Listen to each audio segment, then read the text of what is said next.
pense en 4 ans, on a dû lever un demi-million. Et là, avec l'IPO, on a levé 160 millions. Kaitu Colli, bonjour, vous êtes membre du conseil d'administration d'Arven Group. Vous avez fait une IPO, une opération d'introduction en bourse. Et j'imagine que dans ton rôle de CFO, il y a eu un avant et un après opération. Tout à fait. Ouais. C'est pas le même métier. Okay. Tu as fait partie d'équipes financières dans des grands groupes. Ensuite, tu as lancé ton activité de DAF externalisé à temps partagé chez différents clients, dont Arven Group. Quel a été l'épisode le plus challenging que tu as pu rencontrer? La période la plus challenging pour moi, ça a été de monter ma boîte. En tout cas, d'ici à 2031, nous, on affiche un chiffre d'affaires qui serait entre en consolidé et une marge d'EBITDA qui serait autour de 70%.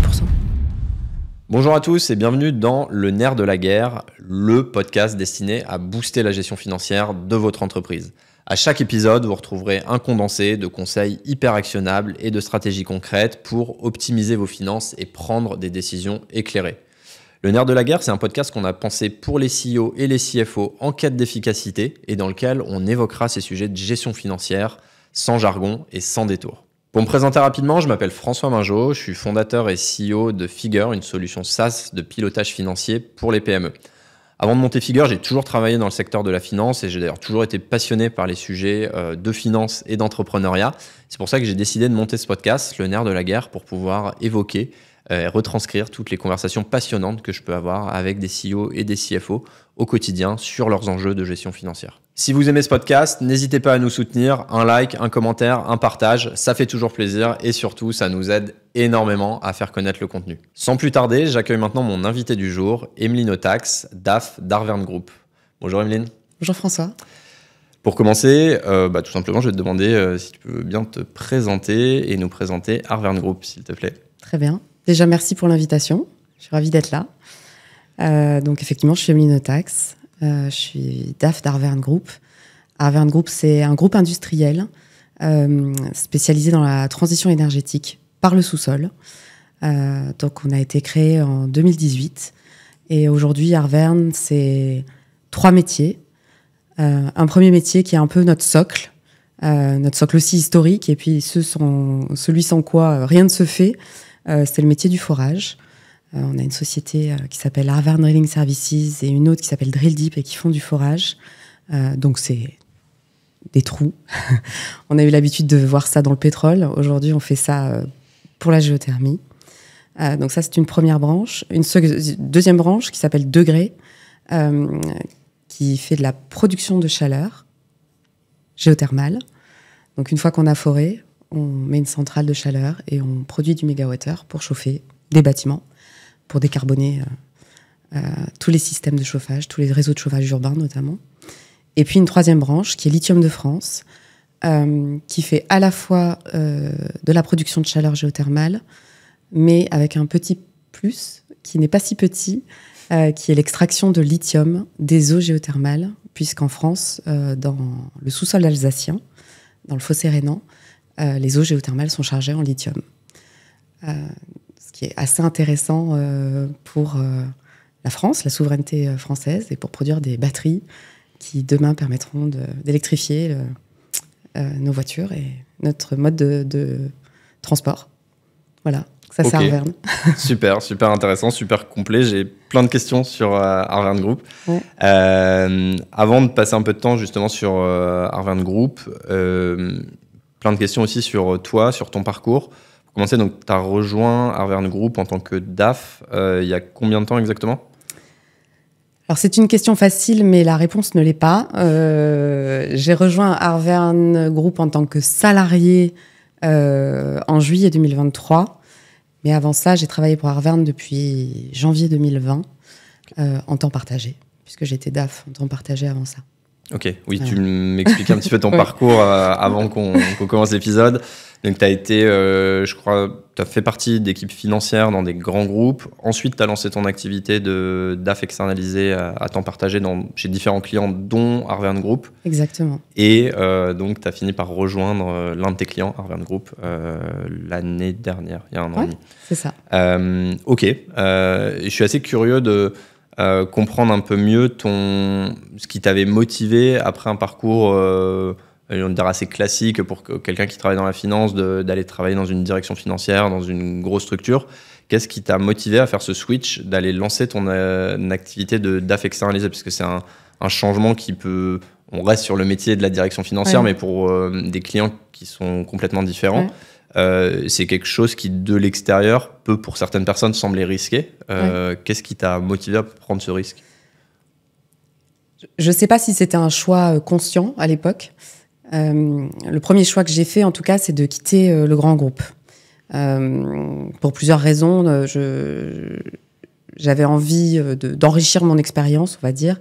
Et l'expérience en grand groupe est riche, mais finalement, elle est assez limitée techniquement, en tout cas, dans ce type de groupe-là, qui n'a pas vraiment de problème de trésorerie, n'a pas vraiment de problème de marge, n'a pas vraiment de problème de financement.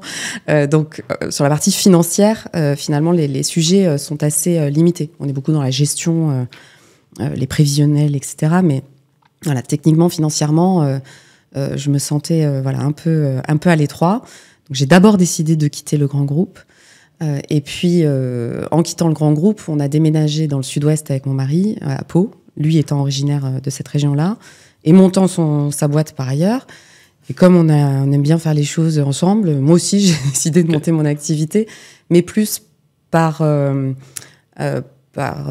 non-choix, parce que finalement, me retrouvant à Pau, j'avais pas envie de retourner dans un grand groupe, et il y en a à Pau, mais finalement, si j'avais quitté un grand groupe, c'était pas pour y retourner. Et le tissu PME local n'était pas vraiment adapté à mon profil. C'est des sociétés qui n'ont pas vraiment besoin d'avoir un directeur financier à temps plein et qui n'ont pas non plus les moyens d'avoir un directeur financier à temps plein. Donc, j'ai commencé à faire de la DAF en temps partagé, un peu comme Monsieur Jourdain, sans vraiment savoir que je faisais de la DAF en temps partagé, parce qu'en plus de ça, il n'y en avait pas à Pau. J'étais la première à faire ce métier-là. Okay. Donc, je me présentais d'abord en conseil financier. Les gens ne savaient pas vraiment ce que je faisais. Voilà. Et en fait, c'est venu un peu au fur et à mesure aussi des sociétés que j'ai rencontrées. Et le tissu start-up palois, pour le coup, est assez développé. Et c'est assez naturel pour des start-up de se tourner vers de la direction financière en temps partagé, parce qu'ils ont tout de suite besoin d'avoir des BP, d'aller lever des fonds, de modéliser, etc. Donc, c'était assez naturel, et avec des patrons de start-up qui savent ce qu'est un directeur financier, qui ne font pas la confusion avec un comptable. Voilà, ça partait de là.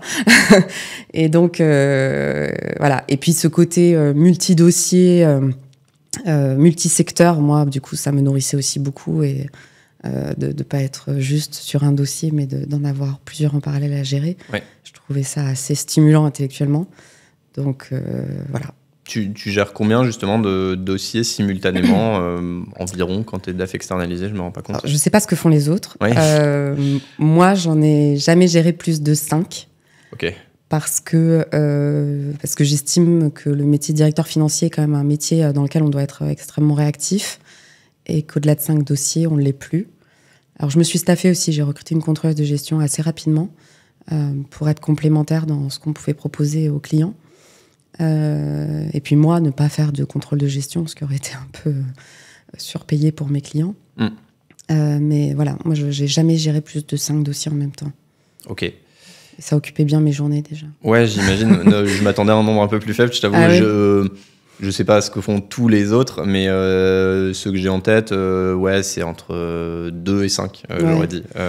Si j'avais pas eu la contrôleuse de gestion en interne, je serais jamais arrivée jusqu'à 5. Ouais, ok, je comprends. Voilà. Mais elle faisait quand même une grosse partie du travail amont, en fait, pour moi. Ouais. Donc, sur la construction des budgets, le suivi au réel, le calcul des marges, etc. Ouais. Donc, bon, tout ça, c'était déjà plus chez moi. Et c'était des missions qui s'étalaient sur combien de temps en général? J'imagine que c'est variable d'un client à l'autre, mais plutôt ponctuel, plutôt... Alors, j'ai démarré en faisant des missions assez ponctuelles, finalement.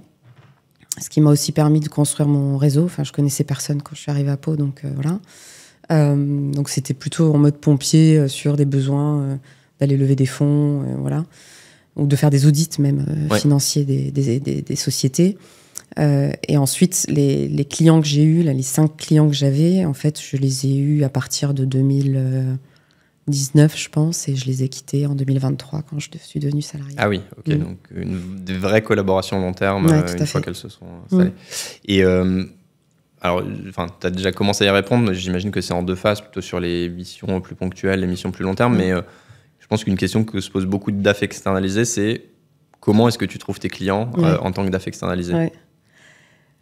Alors vraiment, je pense que je suis la plus mauvaise pour répondre à cette question parce que je pense que ça a été mon plus gros challenge parce que je ne suis pas commerciale de base. Alors, commercial pour me vendre moi, c'était quand même extrêmement compliqué. Mais encore une fois, le réseau de la start-up à Pau est assez développé et en même temps assez structuré. Il y a French Tech Pau Béarn qui s'est monté en même temps. Et donc, moi, j'ai rencontré mes clients et notamment ensuite Arverne via ces réseaux-là, lors de soirées, de petits déjeuners. Voilà. Et ensuite, le bouche à oreille, en fait. Mon premier client m'a amené un deuxième client m'a amené un troisième client. Le bouche à oreille a vachement bien fonctionné. Ouais, je pense que le plus dur, c'est de démarrer le process, de passer de 0 à 1 et ensuite, effectivement... Mais pendant 2 ans, j'ai mangé des cailloux quand même. Ouais, ça m'étonne pas. Et on le voit beaucoup sur plein de DAF dont je sais qu'ils sont hyper compétents. Mais effectivement, il faut démarrer le truc, trouver les premiers clients et derrière être capable de faire marcher le bouche à oreille. Et ça peut prendre du temps. Non, et puis c'est vraiment un autre métier. C'est-à-dire que tout ce que j'avais construit et appris en grand groupe ne m'a pas vraiment été utile quand il a fallu travailler avec des startups ou avec des PME. Réellement, c'est 2 métiers différents. Et j'en ai discuté ensuite avec des anciens collègues de grands groupes, des DAF, qui me disaient, mais en fait, on fait pas le même métier, Emeline. Donc c'est vraiment notre métier. Et justement, alors je suis curieux maintenant si on avance encore d'un cran dans ton parcours, qu'on arrive à presque aujourd'hui, qu'est-ce qui t'a motivé, qu'est-ce qui t'a décidé à repasser de cette activité où finalement tu avais tes 5 clients, ça tournait bien, à rechanger de cap et rejoindre une boîte en tant que DAF en interne cette fois-ci. Alors c'est la combinaison de 3 facteurs et ils ont tous exactement la même importance. Le projet, c'est un projet qui a beaucoup de sens. Aujourd'hui, pour moi, c'était essentiel d'aller dans un projet qui avait beaucoup de sens. Je n'aurais pas pu retourner salarié pour un projet qui ne me parlait pas autant. Donc, je suis très convaincue de l'importance de ce que fait Arverne. Donc, voilà. Le deuxième, c'était le PDG, Pierre Brossolet, qui m'inspire beaucoup. Dont la vision m'inspire énormément. Et moi, j'ai besoin, quand je travaille pour quelqu'un, d'être inspirée. Donc, voilà. J'aurais pas pu rejoindre un groupe, encore une fois, si j'avais pas été inspirée par le PDG. Et le troisième sujet, c'est la panoplie d'opérations techniques qu'on a menées déjà chez Arverne et qui restent à faire, qui font que c'est ultra riche, financièrement parlant. Et que j'apprends tous les jours. Tu sentais un potentiel de continuer à exploser ta courbe de progression en tant que En 4 ans chez Arverne, même en 3 ans, quand j'ai pris la décision de rejoindre Arverne, j'ai vu plus de sujets financiers que toutes mes expériences précédentes. Ok, tu réponds à ma question suivante qui était sur les 3 du coup grosses parties de ta carrière. Quel a été l'épisode le plus challenging que tu as pu rencontrer? Donc j'imagine que la réponse elle est au moins chez Arverne, c'est ce que tu dis. Alors oui et non, parce qu'en fait c'est challenging techniquement. Mais finalement on est un peu câblé pour ça, donc on s'adapte et puis en fait on arrive à faire les choses. Non, moi, la période la plus challenging pour moi, ça a été de monter ma boîte. Parce que combinaison de plein de facteurs, encore une fois, être commercial, ce que je n'étais pas, un nouveau métier à apprendre, parce que clairement, c'est un nouveau métier, dans une ville où j'avais 0 réseau, avec un mari entrepreneur qui montait sa boîte aussi. Enfin, je veux dire, tout était réuni pour que ce soit pas simple. Donc, c'était quand même ça le plus challengeant, parce qu'à la fois personnellement et professionnellement. Après, purement techniquement, ça se gère. Voilà. Mais voilà, aujourd'hui, en tout cas, ça s'est géré. Jusqu'ici, ça s'est géré. Je ne suis pas toute seule non plus. Et cette expérience du coup de l'entrepreneuriat, aujourd'hui, tu sens les apports concrets maintenant que tu n'es plus dans l'entrepreneuriat. Question un peu bateau, mais qu'est-ce que t'apporte ton expérience dans l'entrepreneuriat, dans ton job de salarié aujourd'hui chez Arverne Group? Alors déjà, je pense que ça m'apporte une liberté de parole que j'aurais pas forcément si j'avais été salariée tout le temps. Je m'explique. En étant externe et en vendant des missions de conseil ou d'accompagnement, on est payé pour dire des choses que parfois notre client en face n'a pas envie d'entendre. Et en fait, on le fait pour le bien de la société qui nous rémunère. Et même si le PDG qui est en face de nous ou n'importe quel interlocuteur qui est en face de nous n'a pas envie de l'entendre, c'est notre job, il faut le dire. Je pense que quand on est salarié, on n'a pas toujours cette liberté de parole-là. On s'y autorise pas toujours parce qu'on a aussi sa position à conserver, à défendre. Et donc, le prisme est un peu différent, le positionnement est un peu différent, la posture est un peu différente. Quand j'ai rejoint Arverne, je me suis fait la promesse, et d'ailleurs je l'ai verbalisé, je l'ai dit aussi à mon PDG, je lui ai dit, je te préviens, je vais continuer à te dire très exactement ce que je pense. Ouais. Voilà. Et je pense que même ça ouvre aussi l'oreille en face de se dire que s'il y a des choses qui sont dites, c'est pour le bien de la société. Ouais. Voilà. Et je défends pas ma position personnelle en tant que salarié. Ouais. Et en fait, ça m'a donné cette liberté-là aussi. C'est-à-dire qu'en fait, alors, j'adore travailler chez Arverne, j'ai pas du tout envie de partir, c'est pas le sujet, mais si demain je devais arrêter de travailler chez Arverne, j'ai beaucoup moins peur du lendemain, parce qu'en fait, je me dis... tu l'as déjà fait. Ouais, je l'ai déjà fait. Voilà. Ouais, je comprends. Donc, je pense que j'ai une posture beaucoup plus objective, du coup, aussi, dans les conseils que je peux donner en interne et dans mes recos. Ok. Aujourd'hui, chez Arverne Group, tu reportes directement au PDG. Ouais. Comment est-ce que tu définirais ton rôle de DAF vis-à-vis du PDG en quelques lignes, entre guillemets? Est-ce que ta fiche de poste est définie clairement vis-à-vis de lui? Est-ce que tu as des KPI, des objectifs concrets que tu dois atteindre? Alors oui. J'imagine que oui, bien sûr. Mais finalement, mes objectifs, ce sont ceux qui sont partagés par l'ensemble du COMEX. Alors bien sûr, il y a des objectifs financiers, mais encore une fois, je ne peux pas y aller toute seule. On a en face de nous un plan de développement en termes de CAPEX qui est assez important. Oui, on va en reparler. Assez massif. Il va falloir financer tout ça. Oui, on va en reparler aussi. Voilà, ça fait un peu partie de mes objectifs, mais ce sont des objectifs collectifs. Je veux dire, c'est pas juste individuellement par rapport à moi. Après, moi, en tant que DAF, disons que je suis garante de l'information financière qui sort. Je suis garante de m'assurer que les ressources de l'entreprise sont employées au bon endroit et en lien avec la stratégie qui a été définie par le groupe. Et du coup aussi dans les filiales, donc avec les directeurs financiers qui sont positionnés dans les filiales. Et puis j'ai un rôle COMEX, donc j'ai aussi un rôle comme tous les autres membres du COMEX d'ailleurs, mais d'animation de ce COMEX-là, de prise de décision, de stratégie, de reporting au conseil d'administration aussi. Oui. Voilà. Et puis voilà, j'ai un rôle un peu réglementaire aussi. Oui. Voilà, je reporte à mon comité d'audit, je discute avec mes CAC, on passe devant l'AMF, tout ce qui est réglementaire aussi. Et j'imagine, alors on n'a pas encore parlé, mais du coup je spoil un petit peu, vous avez fait une IPO, une opération d'introduction en bourse l'année dernière, je crois. On va parler de cette opération parce qu'il y a plein de choses à dire.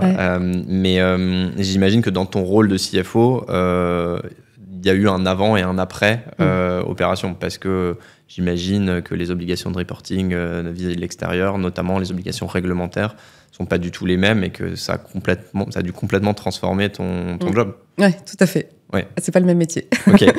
C'est pas le même métier. Avant l'IPO, en tout cas, avant qu'on se dise qu'on allait effectivement s'introduire sur Euronext Paris, on avait une partie de la comptabilité qui était externalisée. On avait peu de personnes en interne. Même en termes de support juridique, tout était externalisé.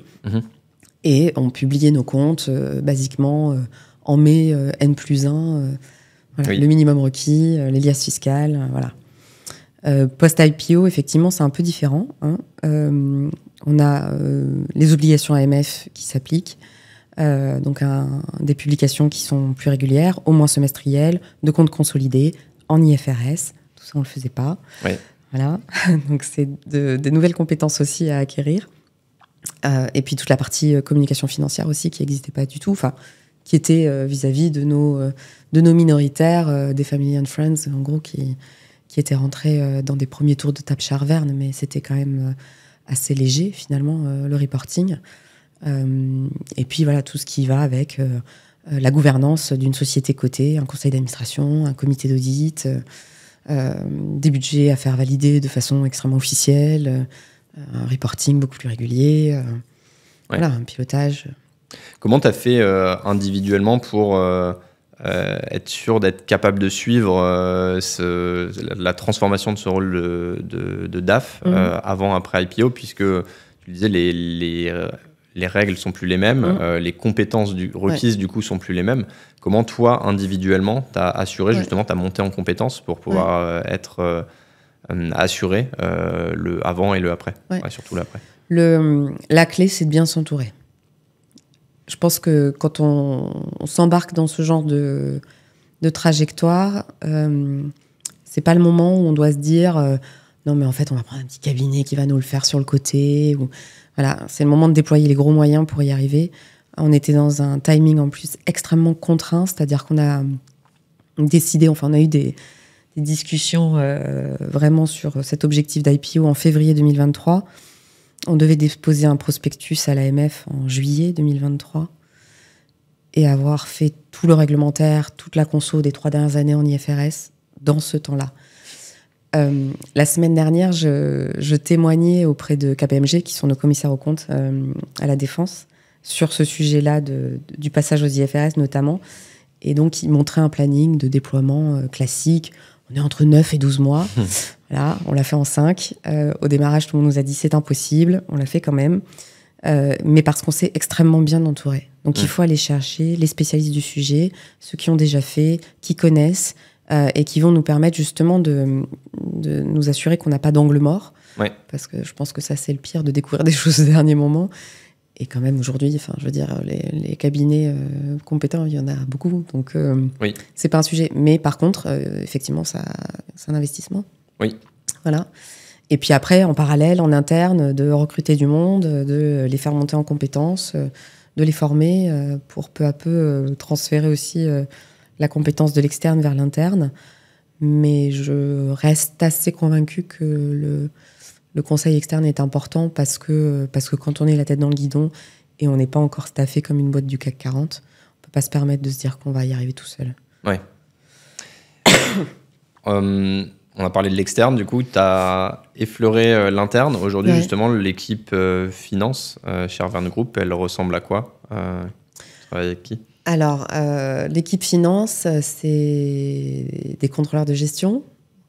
Au niveau du groupe, ils sont 2. Alors après, on a un système de fonctionnement sur tout ce qui est fonction support, où tant que les filiales ne sont pas en capacité de se staffer, les fonctions sont portées par le groupe et refacturées, exactement, en fonction du temps de travail. Donc aujourd'hui, on a une équipe contrôle de gestion sur le groupe, on a un contrôleur de gestion sur Lithium de France aussi. Et finalement, en fait, mais je pense que c'est une déformation professionnelle, puisque moi-même, je suis issue du contrôle de gestion. Je pense que ça a été les premiers métiers que j'ai recrutés. Voilà. Parce que hyper convaincue que c'est quand même le nerf de la guerre. Et puis, on a staffé une équipe comptable. On a 2 chefs comptables sur le groupe. Une comptable aussi qui les aide. Et qui sont topissimes. Donc, voilà. Et puis, dont un chef comptable qui monte en compétence aussi sur tous les sujets de conso et d'IFRS. Et ensuite, on a 3 directeurs financiers dans chacune de nos filiales. Le 3e est arrivé lundi. Ok. Donc, officiellement, je ne m'occupe plus de la direction financière des filiales depuis. Et qui reprennent tous les sujets spécifiquement sur les opérations des filiales qui commencent à grossir beaucoup et sur lesquelles il faut aussi qu'ils puissent s'appuyer directement en interne sur de la compétence et de la présence, tout simplement. Ok.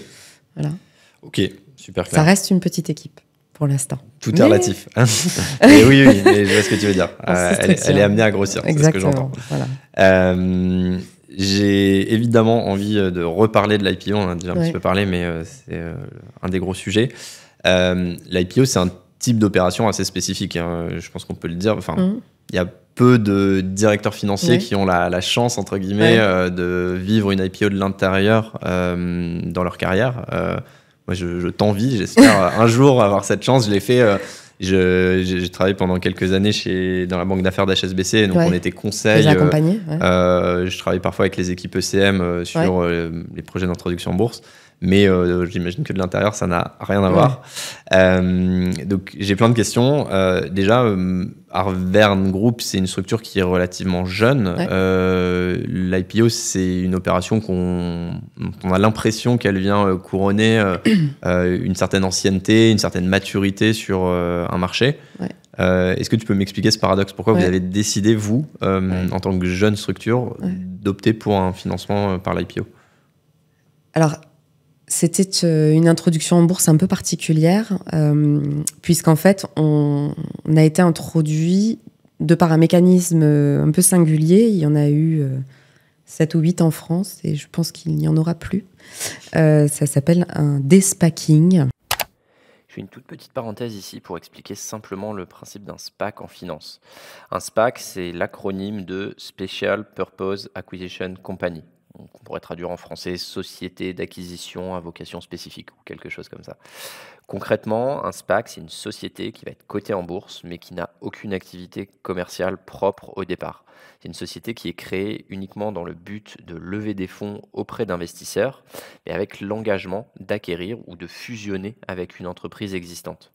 En fait, vous pouvez imaginer un SPAC comme une sorte de coquille vide financière qui va récolter de l'argent sur les marchés financiers auprès d'investisseurs pour ensuite partir à la recherche d'une entreprise à acheter. L'objectif pour les investisseurs, c'est de miser sur l'équipe dirigeante du SPAC et son expertise pour trouver une opportunité rentable. Maintenant, un petit laïus sur le despacking.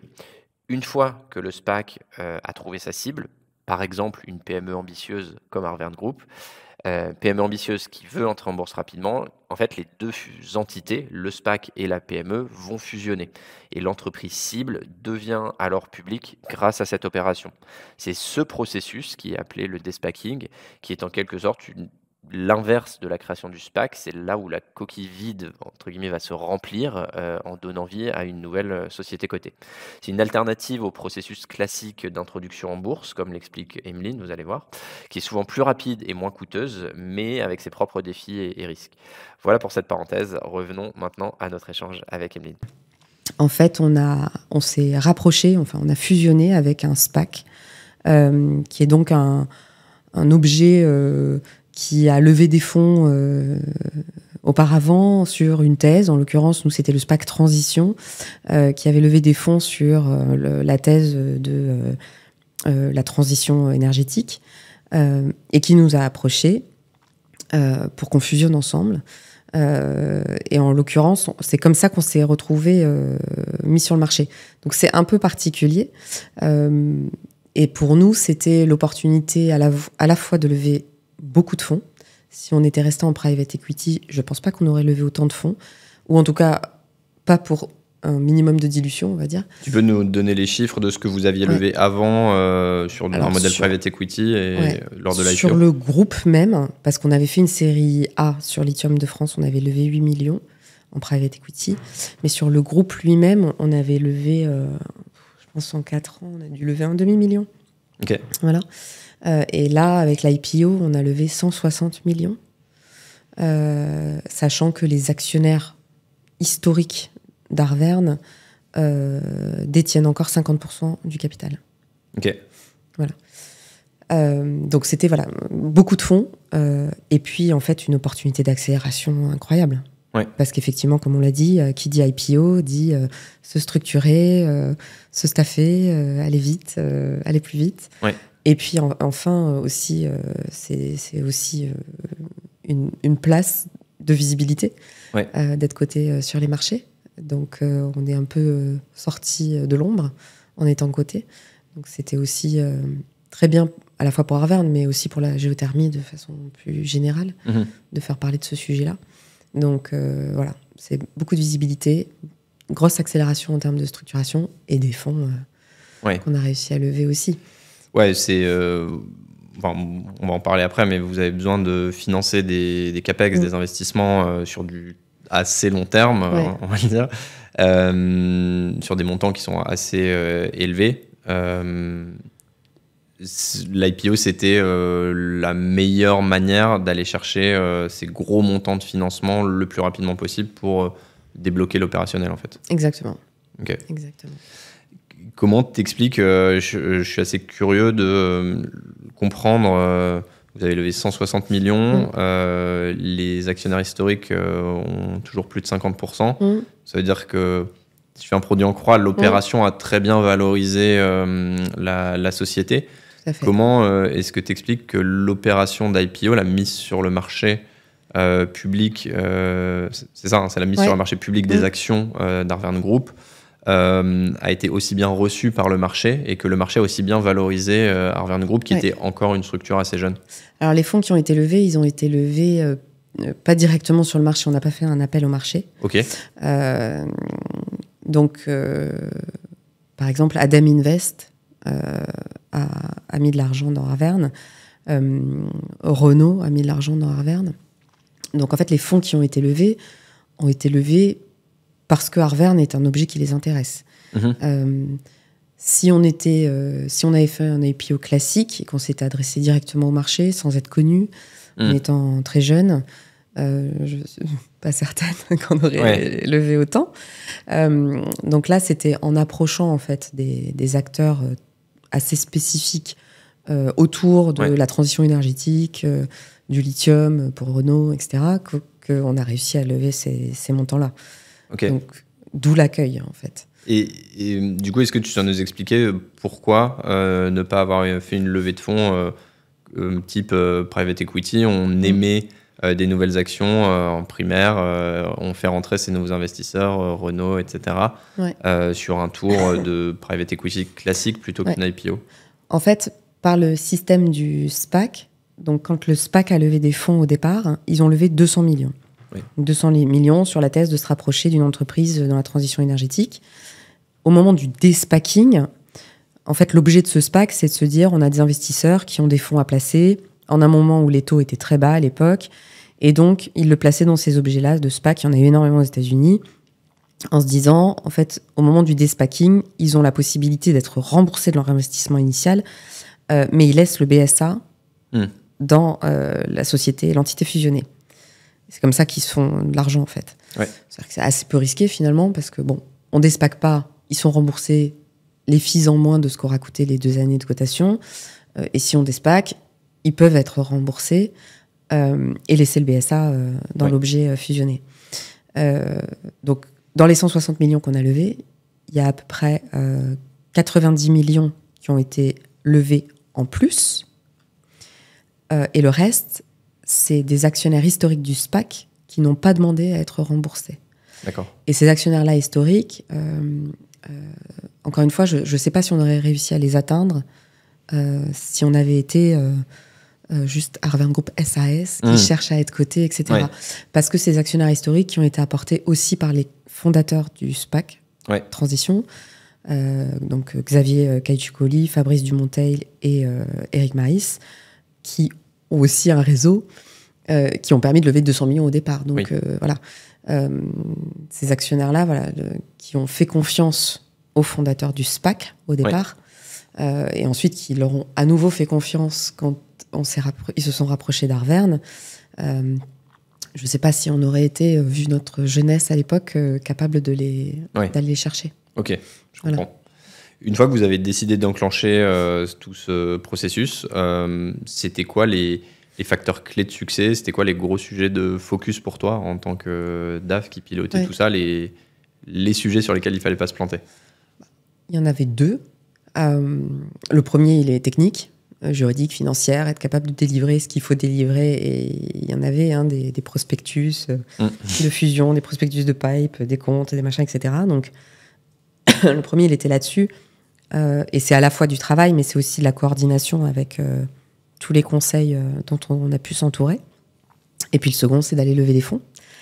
Voilà, les fameux 90 millions. Et puis aussi de convaincre les actionnaires historiques du SPAC de ne pas se demander le remboursement et de rester dans le SPAC. On a eu un très bon taux de non-redemption, ce qu'on appelle non-redemption. On a eu un très bon taux par rapport aux autres SPAC qui ont été faits en France.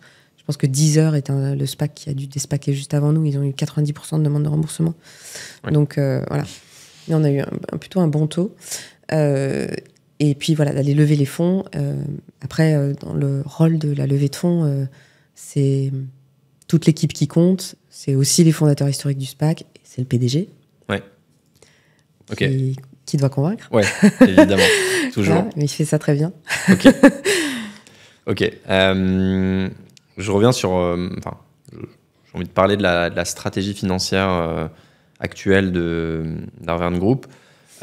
C'est quoi les perspectives de financement futur une fois que tu as déjà fait une IPO? Parce que c'est vrai que dans ce que je connais bien, c'est-à-dire le monde des startups, on lève des fonds, on relève des fonds, on relève des fonds, et puis l'aboutissement final, c'est l'IPO.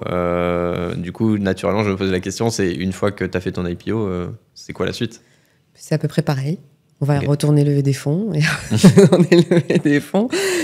En fait, donc, ce qui est public aujourd'hui dans le marché, on a annoncé qu'on avait un plan de développement à hauteur de 2,5 milliards de CAPEX d'ici à 2030-31.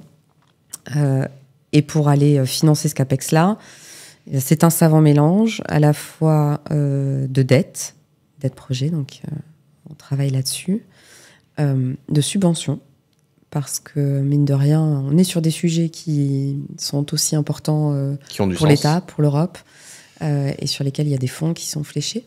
Donc il y a toutes ces subventions-là. C'est pas acquis, c'est jamais acquis, donc c'est aussi du travail en interne, mais mine de rien, voilà, on coche quand même pas mal de critères. C'est géré au niveau de la BPI, ces systèmes de subvention, ou rien à voir? Alors non, il y a des systèmes qui sont des systèmes fiscaux. Donc il y en a un qui s'appelle le C3IV. C'est un genre de CIR, mais pour les sujets d'innovation verte. D'accord. Mais ça fonctionne à peu près comme le CIR, en mécanisme.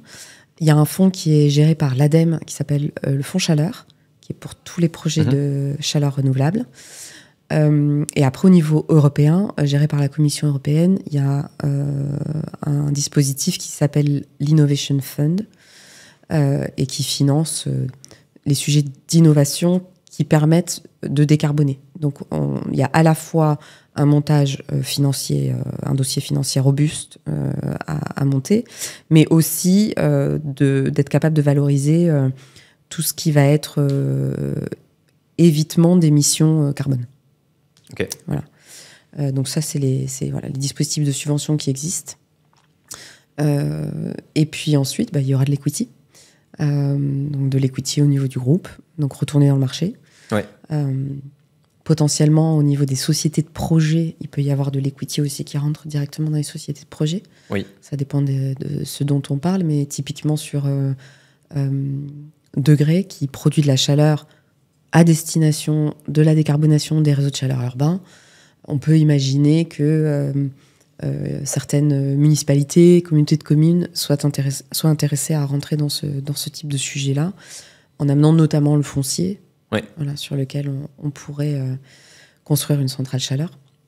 Donc voilà, il peut y avoir des montages comme ça où certains acteurs pourraient rentrer directement au niveau de la société de projet.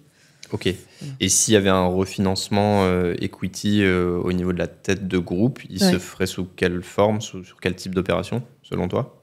Une levée de fonds dans le marché. Ok. Maintenant qu'on est coté. Ouais. Oui, c'est ça. Ok. C'est le mécanisme. Ouais. Toujours du coup sur le sujet de la stratégie financière et notamment de la stratégie de financement, j'ai regardé votre bilan puisqu'il est public, puisque vous êtes coté. Ouais.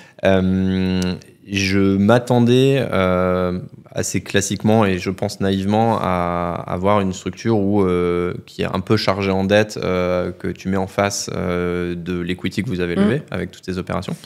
Et j'ai vu que vous aviez un niveau de dette qui était assez faible, je crois de l'ordre de 10 millions, en tout cas sur le dernier bilan. Comment t'expliques ça? Pourquoi c'est pas, selon toi, la bonne stratégie? Enfin, pourquoi vous n'avez pas chargé en dette pour optimiser la structure financière? En fait, il faut se rendre compte de la maturité d'Arverne, ou la jeunesse d'Arverne, tourne autrement. Pré-IPO, on est une société en développement. On n'est donc pas cash positif. Et les banquiers n'ont pas vraiment l'habitude de faire du capital risque. Donc, on coche pas les cases du financement bancaire classique. Même quand tu l'as renforcé au niveau de ton bilan. Alors, pré-IPO. Ah oui, pardon, excuse-moi. Avant l'IPO, Okay. donc en septembre 23. Bon, entre septembre 23 et aujourd'hui, c'est passé 1 an. Ouais. Donc, on n'a pas levé de la dette là en 1 an particulièrement. Un peu, mais pas beaucoup. La dette, en fait, viendra en parallèle du déploiement des CAPEX avec du financement de projet.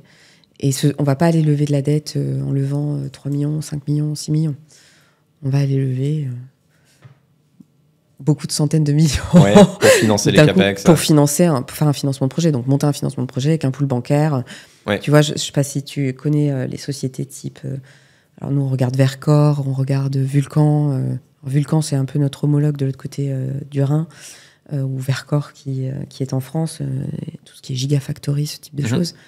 Voilà, Vercor annonce un financement de 600 millions en dette. C'est du project finance. Voilà. Il y a la BEI, il y a la BPI, il y a les dettes, il y a les banques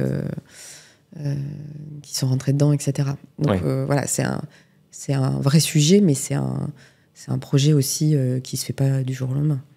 Donc, et qui vient en face d'un plan de CAPEX qui est dérisqué un minimum, des off-tech, voilà. Donc, c'est toute la phase de dérisking en fait, du déploiement de CAPEX qui permet au fur et à mesure d'aller boucler un financement de projet. Ok. Justement, je veux bien qu'on parle de cette phase de déploiement de CAPEX. Toujours dans je crois que c'était dans votre rapport annuel. Je lisais que les projets géothermiques, par exemple, sur lesquels vous vous positionnez, on est sur vous décrivez sur une slide très bien la longueur du cycle de déploiement. Donc, je crois qu'il y a une phase préparatoire de l'ordre de 3 ans. Et ensuite, une phase d'exploitation de 20 à 30 ans. Ça ressemble à quoi concrètement le modèle financier derrière ça? C'est-à-dire, concrètement, comment tu construis le modèle financier, à la fois le déploiement des CAPEX et aussi, j'imagine que derrière, ça génère des revenus à un moment. À quoi ça ressemble?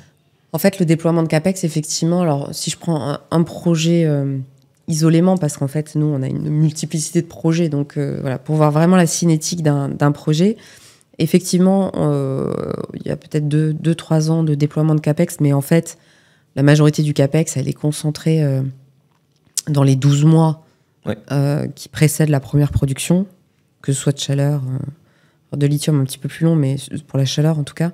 Parce qu'en gros, on construit l'infrastructure qui va produire la chaleur. Exactement. En fait, la première année, c'est soit de l'explo, parce qu'on est sur des zones exploratoires, et donc on va aller faire des cartographies du sous-sol pour se dire où est-ce qu'on va forer, qu'il est plus intéressant de forer. Et donc, il y a effectivement un déploiement de CAPEX, mais qui finalement est assez faible au regard de ce qui se passe ensuite.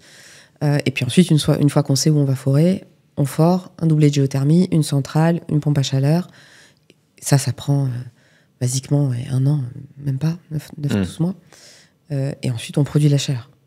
Donc en fait, quelque part, day one, tu produis de la chaleur, tu branches sur le réseau et tu vends ta chaleur. Donc tu vends du mégawattheure. C'est ça le modèle financier, en tout cas sur degré. On vend du mégawattheure.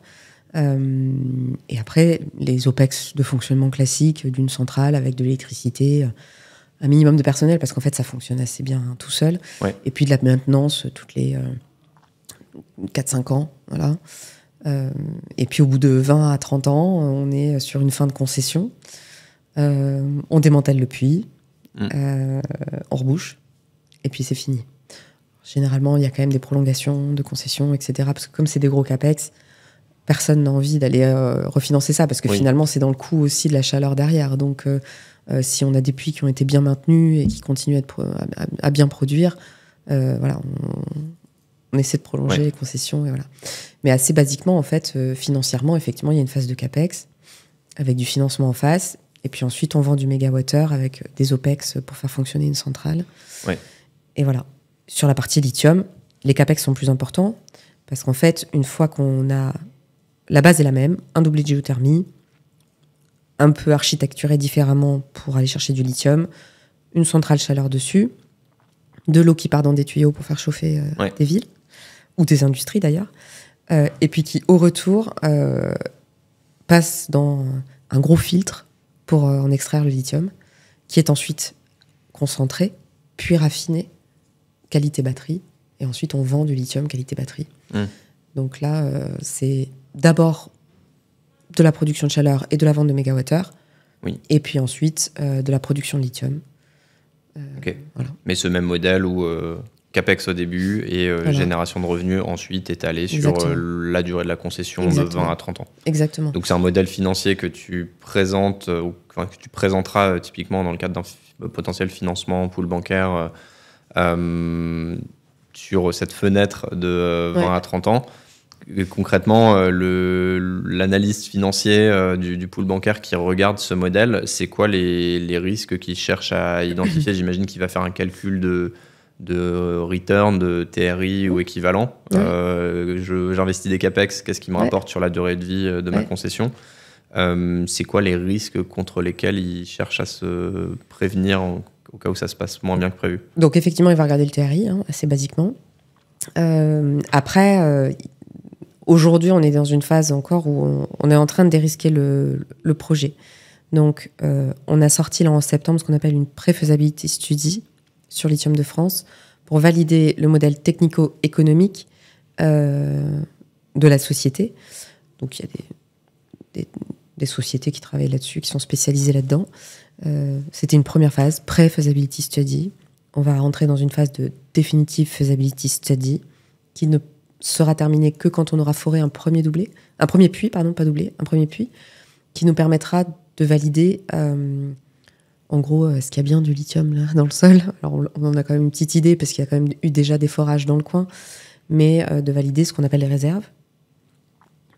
Et typiquement quand on va chercher un project finance et quand on va parler à des banquiers, ils veulent qu'il y ait une validation des réserves avec là encore des experts dont c'est le métier de valider les réserves. Le processus d'extraction de lithium, il a été testé en laboratoire, il existe ailleurs dans le monde, c'est moins un sujet, bon, ça les intéresse aussi quand même beaucoup.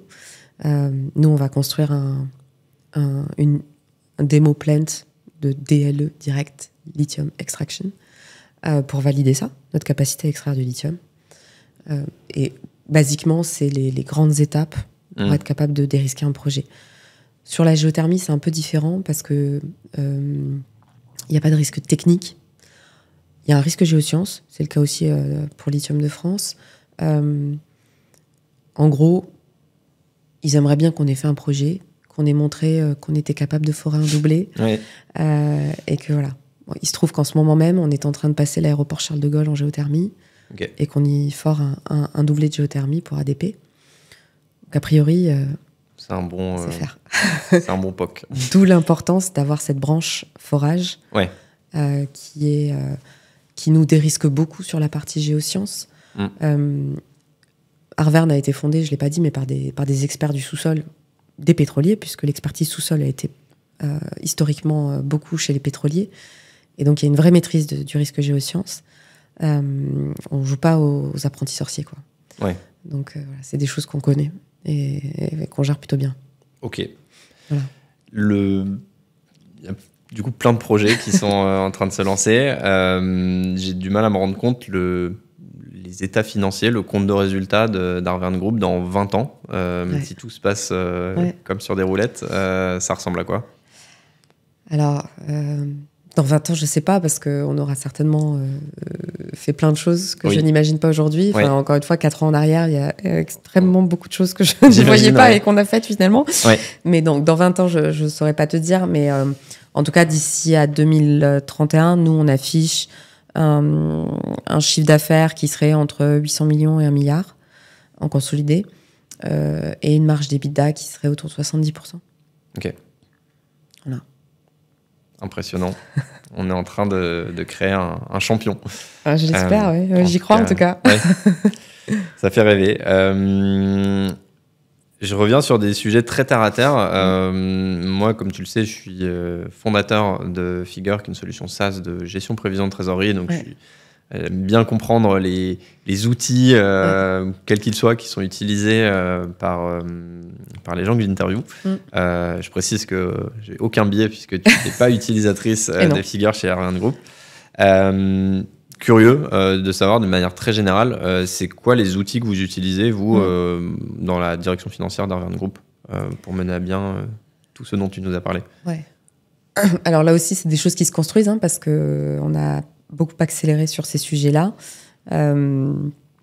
Aujourd'hui, on est en train de déployer Odoo, qui est donc, je ne sais pas si tu connais Odoo. Ouais. On travaille avec eux. Ouais, j'imagine. Voilà, c'est un peu le RP qui est en train de révolutionner le marché de l'ERP. Ouais. Et c'est une très bonne chose.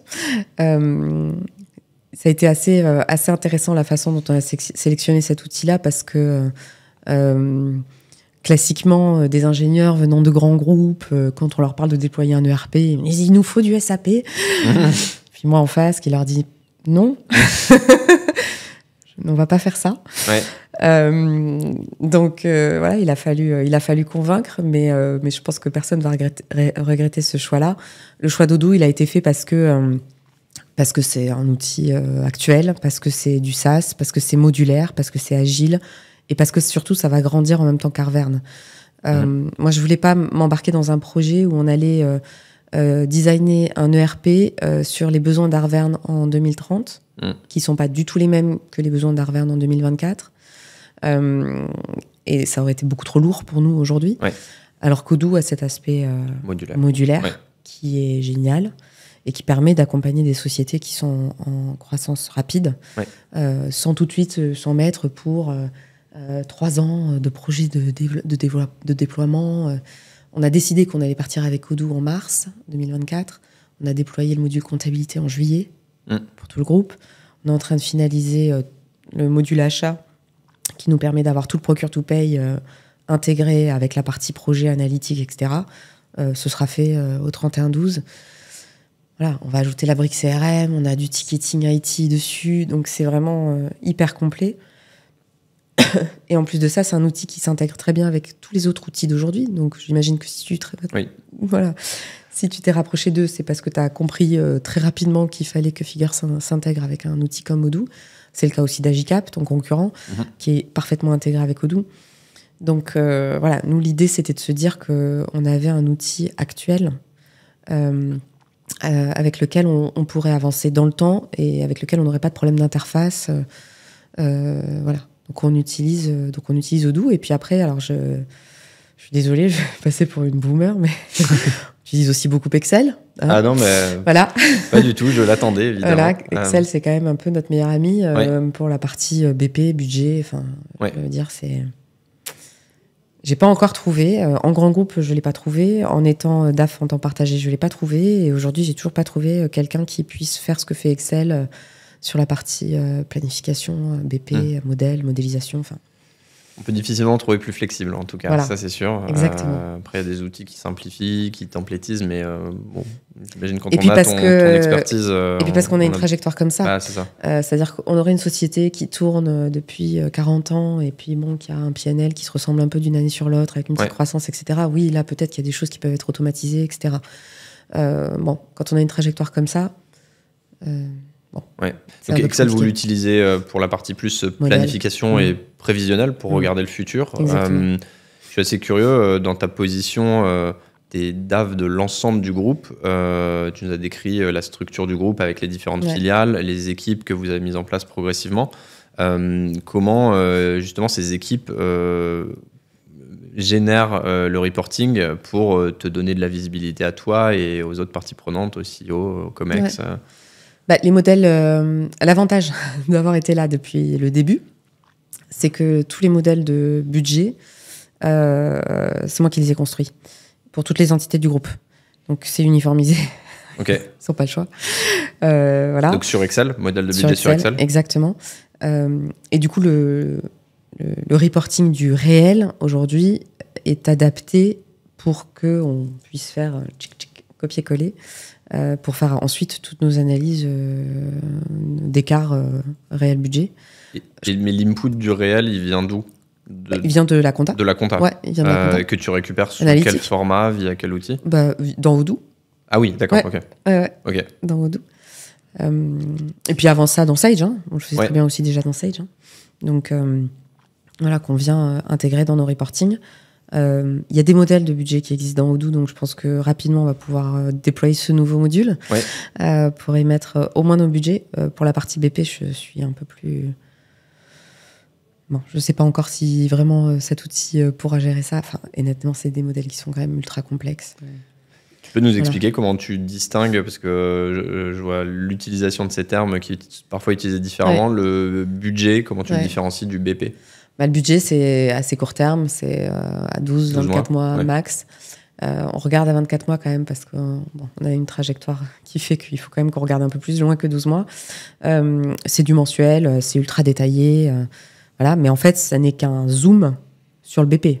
Il faut quand même que l'un et l'autre se parlent et soient cohérents. Mais voilà, mais le BP, c'est typiquement sur nos projets. Encore une fois, pour avoir vraiment la cinétique financière de la rentabilité d'un projet, on va jusqu'en 2060. Donc, voilà, ça a des modèles un peu plus longs.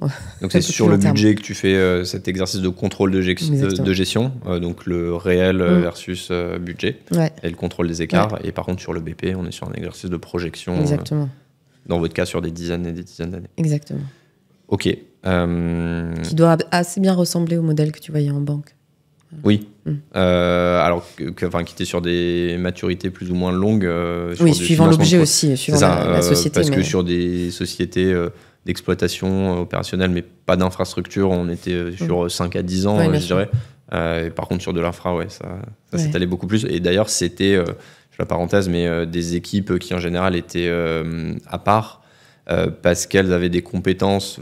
Les modèles financiers de Project Finance sont très différents des modèles plus classiques qu'on peut voir sur des sociétés dans la tech, le mobile. Oui, bien sûr. Ok. Pour terminer, j'ai envie de parler un peu de reparler de toi, de ta carrière. Aujourd'hui, tu es DAF d'Arverne Group. Tu es donc l'ultime... experte financière en interne. Comment est-ce que tu fais quand tu ne sais pas faire? Tu m'as parlé tout à l'heure des conseils externes que tu vas chercher. Est-ce qu'il y a d'autres ressources que tu aimes bien consommer? Alors, je sais vachement bien faire quand je ne sais pas faire, parce que sur les 4 dernières années, ça m'est souvent arrivé de ne pas savoir faire. Donc, c'est une compétence c'est une compétence à part entière, effectivement, de savoir faire quand on ne sait pas faire. Honnêtement, c'est l'entourage. C'est l'entourage beaucoup, mais c'est aussi... il faut attraper les sujets, il faut les digérer, parce qu'en fait, même si on s'entoure bien, il faut quand même être capable de les challenger, ces experts. Donc, à un moment donné, il faut quand même savoir de quoi on parle. C'est ça. Donc, voilà. Donc, c'est beaucoup de travail. C'est un peu basique, mais c'est beaucoup de travail. Beaucoup d'heures de travail, voilà, sur les différents sujets. C'est poser beaucoup de questions. Moi, c'est vrai que j'ai aucune difficulté à dire que je ne sais pas, que j'en ai aucune idée, et qu'il va falloir que j'aille chercher. Et donc, me tourner vers des gens qui savent pour leur dire que je ne sais pas. J'ai absolument pas d'ego sur le sujet, donc je pense que ça m'aide à avancer plus vite, en fait. Voilà. Et après, en termes de contenu, alors, je trouve que LinkedIn est une source d'infos assez importante. Et puis, j'ai des gens qui nourrissent, qui m'envoient des articles. Tiens, regarde ça va t'intéresser, etc. Donc, le réseau aussi, il fait beaucoup. Je dis LinkedIn, mais en fait, c'est le réseau de façon plus large. LinkedIn n'est qu'un vecteur de ça. Et puis après, je lis des newsletters. Je suis une fan de la première heure de Pascal Quiri, donc Vernimène. Évidemment. La lettre Vernimène. Voilà, la lettre Vernimène qui nous arrive et que je lis avec plaisir. À chaque fois, j'y apprends beaucoup de choses. Puis ça permet de voir aussi d'autres sujets. Mais après, c'est beaucoup des rencontres. C'est beaucoup des rencontres, savoir entretenir un réseau, croiser des gens et leur dire je veux que tu me racontes comment tu as fait ça. Comment tu y es arrivé, voilà. La sélection des conseils, que ce soit sur l'IPO ou sur d'autres sujets, d'une manière générale, ça se passe comment? J'imagine que le réseau, les connaissances jouent parce que tu choisis des équipes aussi, donc la relation de confiance est hyper importante. Mais concrètement, est-ce que tu peux nous décrire le process de Alors effectivement, il y a une histoire de réseau et de bouche à oreille. Après, encore une fois, comme on a utilisé ce véhicule qui est le SPAC, finalement, il y avait peu de cabinets qui avaient un track record sur le SPAC. Et comme c'est hyper particulier, il nous fallait vraiment des gens qui avaient cette expertise-là. Donc finalement, il y avait des happy few sur le sujet. Oui. Et comme il y avait une partie des conseils qui étaient déjà sélectionnés par le SPAC lui-même, Transition, nous, il nous en fallait d'autres. Il ne fallait pas que ce soit les mêmes. Donc finalement, on avait rapidement fait le tour des personnes qui étaient capables de nous accompagner sur ces sujets. Donc vraiment pour l'IPO, c'était assez limité parce que SPAC. Après, sinon, de façon plus globale, quand on a besoin de faire appel à un advisor, on envoie un RFP, il pitch, faut que ça matche, et puis voilà. Ok, très clair. Je reviens sur une petite question que j'ai oublié de te poser tout à l'heure sur la partie outils. On parle énormément d'IA partout dans le monde aujourd'hui. L'IA dans la finance, t'y crois ? Je vais encore passer pour une boomer.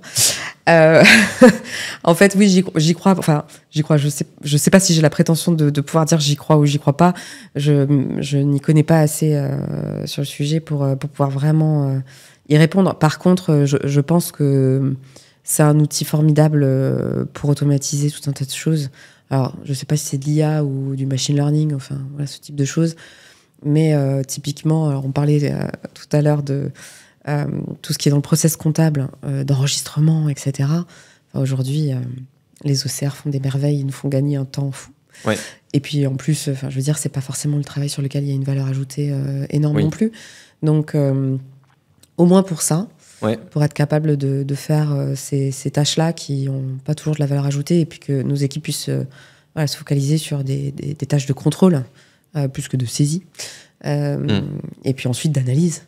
Donc, au moins là-dessus. Après, en contrôle de gestion, je pense que d'un point de vue, ou même en modeling, d'un point de vue prévisionnel, hein, tout ce qui est prédiction, etc., je pense qu'il peut y avoir des sujets qui sont intéressants aussi à creuser. Encore une fois, quand on a une trajectoire un peu atypique comme la nôtre, ou un peu rapide, peut-être pas tout de suite, mais demain, effectivement, quand on aura atteint un certain niveau de production, avec une certaine assise, je pense que tous les modèles de prédiction aidés de l'IA peuvent être intéressants à regarder, mais bon, je suis loin d'être une spécialiste du sujet. Voilà. Okay. Même si on pose beaucoup de questions à ChatGPT dans notre vie quotidienne. Ouais, c'est ça.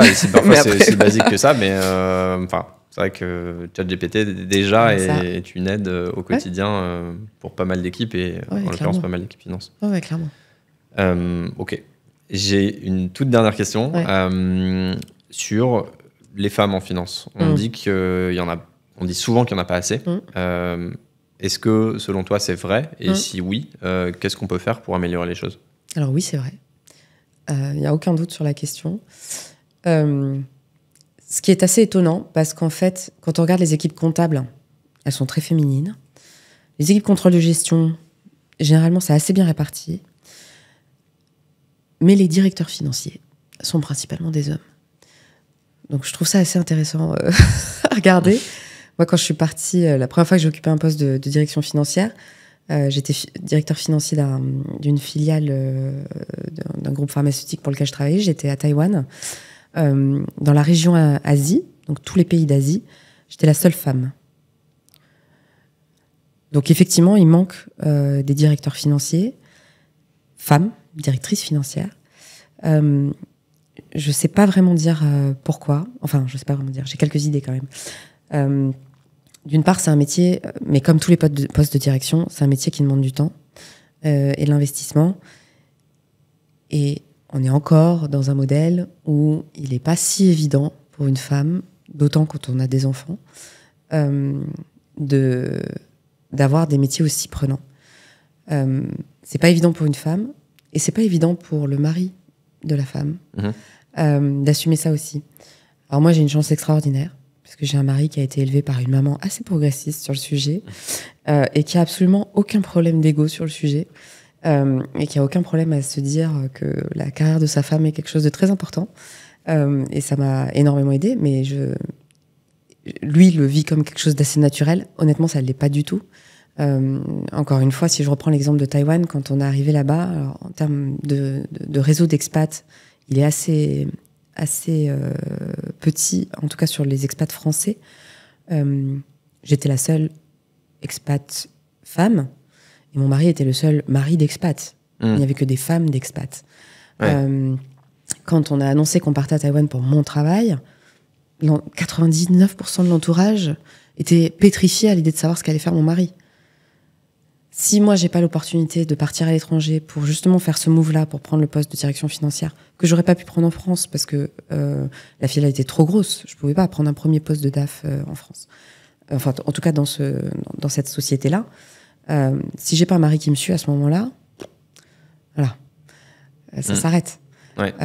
Aujourd'hui, si j'ai pas un mari qui accepte que je sois, comme je te le disais, souvent 2-3 jours par semaine à Paris alors qu'on vit à Pau, et que ça implique que lui doit gérer la logistique à Pau, là pareil, ça s'arrête. Ouais. Donc je pense que ça doit peut-être aussi quelque part passer par l'éducation de nos garçons. D'une part, pour leur dire que c'est ok aussi d'avoir une femme qui a une carrière et que c'est pas dévalorisant non plus pour eux. Moi je trouve que mon mari est incroyable de faire ça. Et ça devrait pas, en fait, parce que l'inverse ne l'est pas incroyable. Donc, bon, voilà. Mais je pense qu'on n'y est pas encore complètement sur ce sujet-là. Et puis après, je pense que c'est aussi des rôles modèles, parce que, mine de rien, je pense que...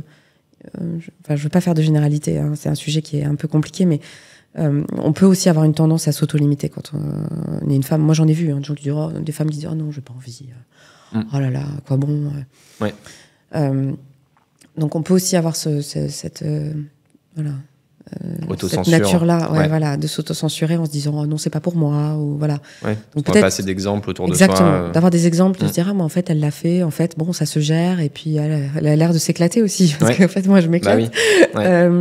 Peut-être que ça peut aussi débloquer quelques sujets aussi. Donc, mais c'est vrai qu'il y a pas beaucoup de femmes. Enfin, je veux dire, moi, je te donnais l'exemple des directeurs financiers qui sont aujourd'hui sur les filiales.